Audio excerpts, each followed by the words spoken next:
Hello, welcome to week 3 of National Nutrition Month, where I am still here celebrating this year's theme, which is to celebrate a world of flavors. So I hope you all have been thinking about adding a little bit of variety to your diet. Today, I want to bring up a little bit of a novel topic that it might not be just what we eat, but how we eat. I'm sure many of you have heard about the concept of mindfulness, and we can include that into the foods we're eating, and that's the idea of mindful eating. So if we take our time and savor our food or enjoy our food, we may actually be more satisfied. So if I'm mindlessly eating or snacking something in front of the TV, my body and my brain might not register the fulfillment that food has given me.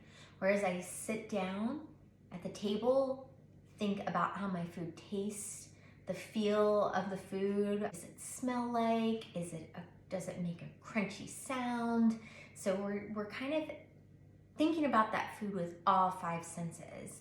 And when you do that, it seems that we are more satisfied, we stay full longer, our hunger hormones stay low longer.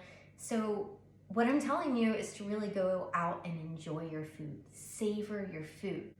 This can be really challenging to do. It can be hard to just sit and eat and be present. So what I encourage my clients to do is to practice. And what better way to practice mindful eating and enjoying food than with a dessert? So today I have a really quick and easy dessert that you can make with probably things you already have at home.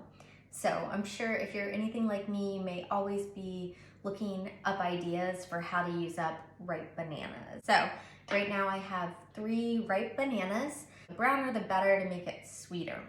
All right, and if you remember, those bananas are a great source of that gut-loving soluble fiber. So really good for feeding those healthy gut bacteria. Also, I'm a true believer that it's not dessert unless there's chocolate. Cocoa powder is a great source of antioxidants. There's actually more antioxidants per gram than in green tea. And this is your pure cocoa powder, not the milk chocolate that we've had a lot of sugar and processing done to it.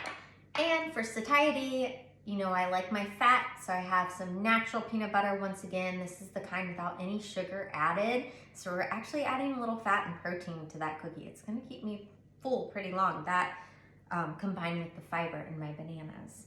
And of course, we have to add a little bit of chocolate chips. I have dark chocolate chips. Once again, we're getting away from that more refined milk chocolate. If you're not a fan of dark chocolate, just try to find the darkest that you like, okay? So you might not like 80% dark, but maybe you like 60% dark. So play around with it a little bit. And then I have some coarse ground sea salt that we're gonna sprinkle on top just to help bring out those good flavors. All right, so let's get going here. Start out by adding your bananas to your mixing bowl. Mash your bananas with a fork, or you can use a hand mixer. When the bananas are nicely blended, you can add in your peanut butter and cocoa powder.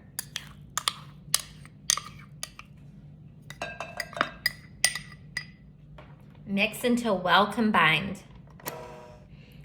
Scrape down the bowl as needed to keep all your ingredients well combined. Stir in your chocolate chips or chocolate chunks with a spoon. It's been super easy so far, right?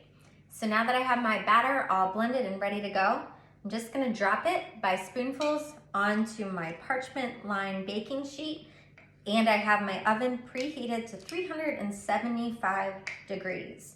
Now, if you don't like peanut butter or you have a peanut allergy, feel free to sub any nut or seed butter. Almond butter would work well.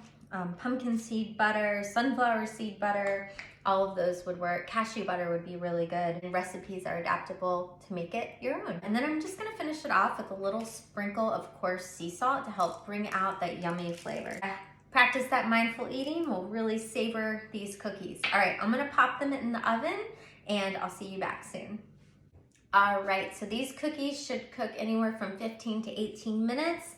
The batter doesn't really ooze out at all, so you don't really have to worry about spacing your cookies too much. Fit them all on one baking sheet. That's it, they're done. I think they're always best after you keep them in the fridge for a little bit. I like these kind of cookies better cold. They get a little bit fudgy. But yeah, there's your finished product. Remember to eat it mindfully, savor, and enjoy.